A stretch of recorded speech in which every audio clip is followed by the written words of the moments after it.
From the music world, R&B legend D'Angelo has passed.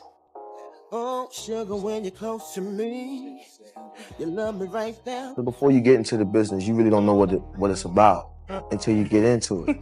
You know, once you rub heads with snakes and, you know, you get jaded. D'Angelo knew death was coming months before anyone else did, and what he did with that secret shocked everyone who thought they truly knew him. You never want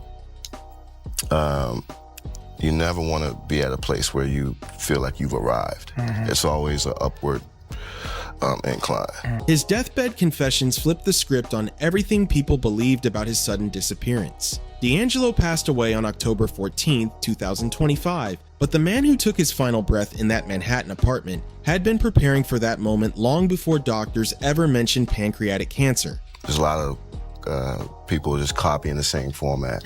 Back in the day, it was more about being original. Originality was the thing. Those closest to him would later piece it together. His strange behavior, the sudden quiet moments, the deep conversations that seemed to come out of nowhere. He'd been carrying truths for years, hiding pain that went way beyond fame or addiction. The cancer was only one chapter in a much darker story D'Angelo had buried deep. D'Angelo, whose real name is Michael Eugene Archer, passed away due to complications from pancreatic cancer, which now appears he was quietly battling. Not even his closest family knew the full picture. His last weeks were spent surrounded by the instruments that built his life. Guitars, keyboards, and that old mic he refused to replace. The diagnosis came after what should have been a simple checkup. He'd lost weight, felt exhausted, blamed it on touring stress. R&B singer Angie Stone has died in a car crash. We're told she had just finished a concert in Mobile, Alabama Friday, was heading to Atlanta when the van she was riding in crashed. Then came the blow. Pancreatic cancer, a disease that rarely gives time to fight back. I just want to be your man. How does it feel? Instead of breaking the news publicly, he kept it private, choosing to pour what time he had left into music and family. Quietly, he reached out to old friends, not to confess, but to thank them. Those calls later revealed a man searching for peace. Don't let him down. Trying to close emotional doors left open for decades. His son, Michael D'Angelo Archer, too, known in music as Sivo Twain, had already been through heartbreak, losing his mother, Angie Stone, in a tragic car crash earlier that same year. At just 27, he stepped into a new role, caretaker, confidant, and witness to his father's final chapter.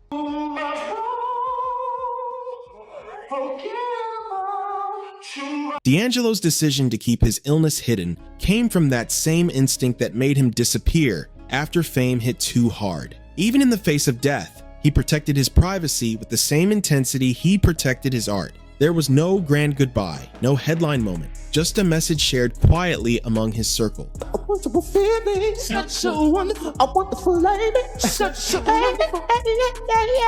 Gratitude. Gratitude for life, for collaboration, for being allowed to turn emotion into sound. The man who bared his soul through music faced death the same way, with raw honesty and grace. Born Michael Eugene Archer on February 11, 1974, in Richmond, Virginia.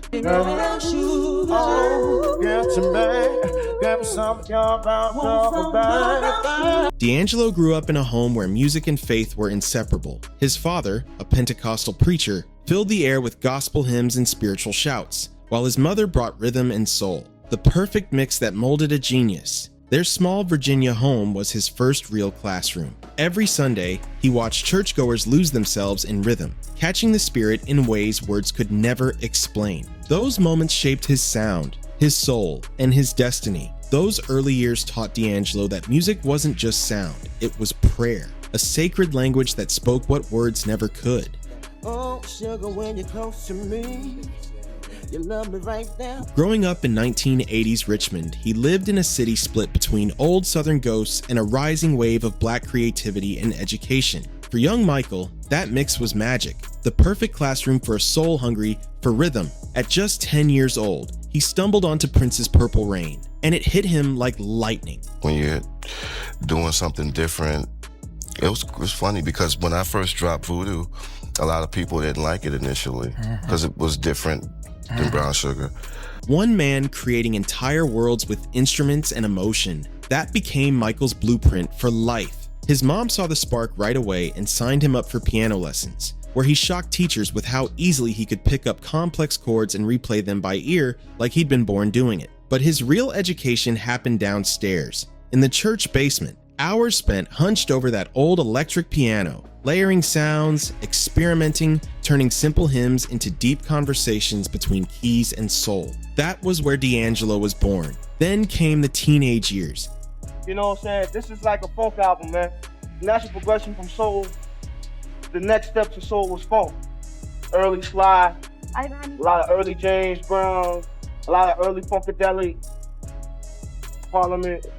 You know what I'm saying? A lot of early progression when the music was just starting to change. Hip-hop started flooding Richmond through late-night radio and traded cassette tapes. Michael got obsessed with those beats. He saw how drum machines could sound both robotic and painfully human at the same time. That balance would later define his entire sound. He began fusing his gospel roots with those street beats, blending the holy with the raw. In high school, he formed his first band, rocking small venues and talent shows across the city. Even then, crowds could feel something different. A kid who could pull you in without saying a word. He'd close his eyes on stage, vanishing into the rhythm, almost like the music was pulling him somewhere deeper. But not everyone understood. His father, a strict preacher, didn't like where the music was going.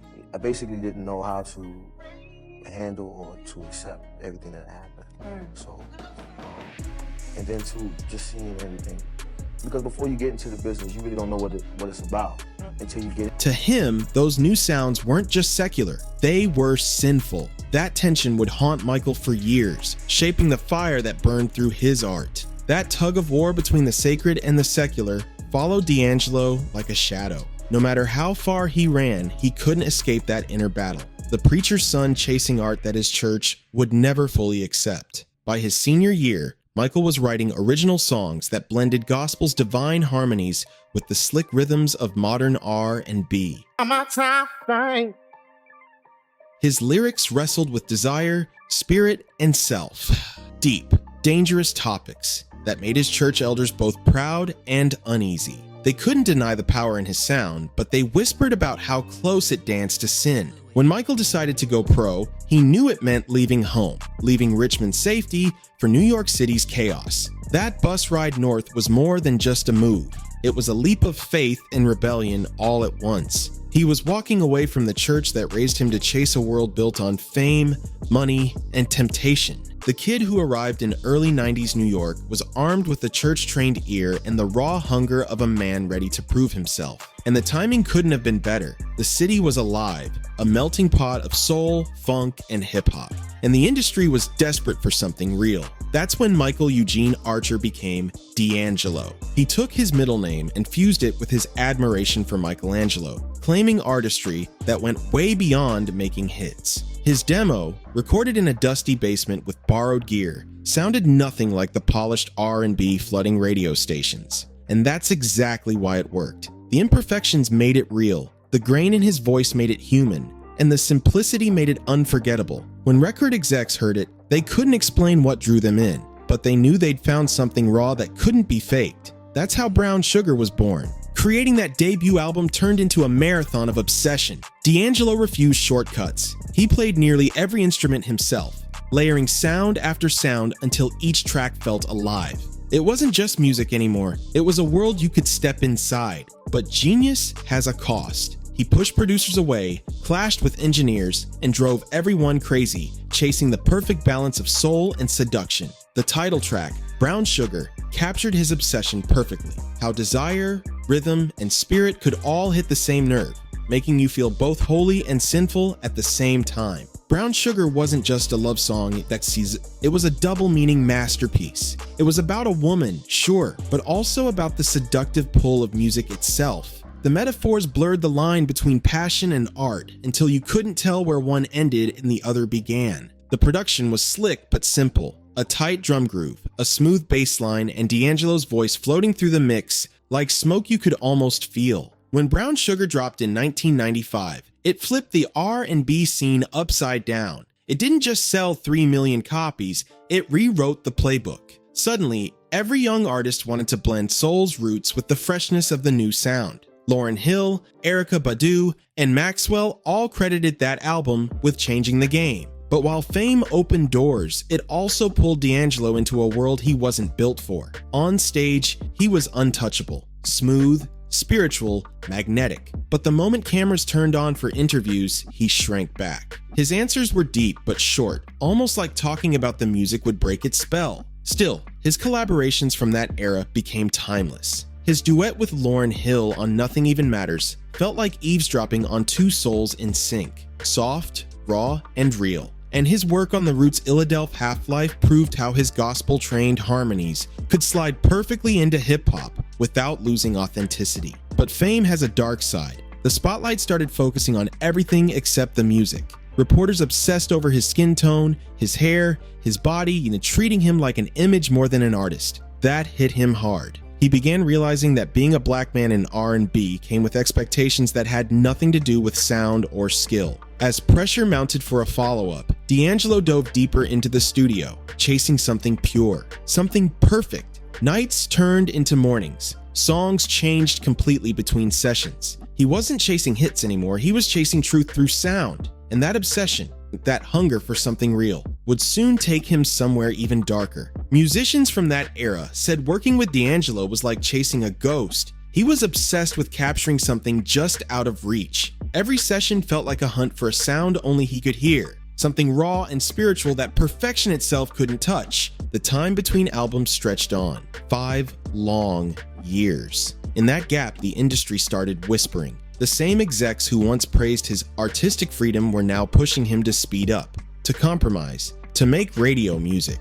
But D'Angelo wasn't built for shortcuts. The same vision that once made him a star was now the thing threatening to break him. Between Brown Sugar and his second album, D'Angelo disappeared into his own world, experimenting, evolving, losing sleep, and chasing inspiration like a man possessed. The result? Voodoo, released in 2000.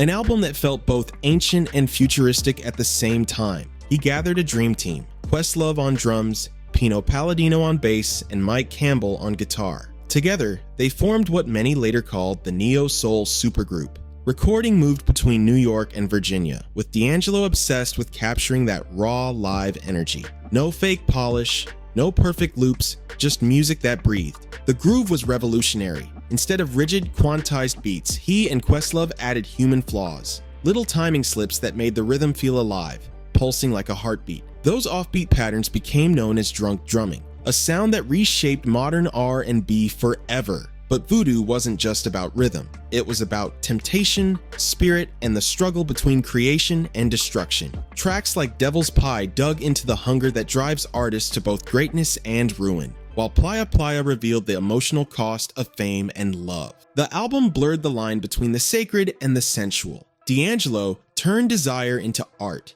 showing how the same fire that fuels creativity can also burn you alive. Recording sessions were legendary and exhausting. Some lasted 12 to 15 hours straight. He'd sing, layer, delete, and start over until he found that perfect blend of control and emotion. Musicians said he could record for months only to scrap entire songs because they didn't feel true. He wasn't chasing charts, he was chasing truth. By the time the untitled How Does It Feel video dropped, D'Angelo's perfectionism had evolved into something even he couldn't control. A masterpiece that would redefine his career and his entire image. How Does It Feel didn't just make D'Angelo famous, it turned him into a global obsession. Overnight, he went from soulful genius to full-blown sex symbol, and the world wouldn't let him forget it. The video was raw, just him, his music, and vulnerability stripped bare. But what was meant to be art became something else entirely. Women went wild, some treating him like fantasy instead of artist.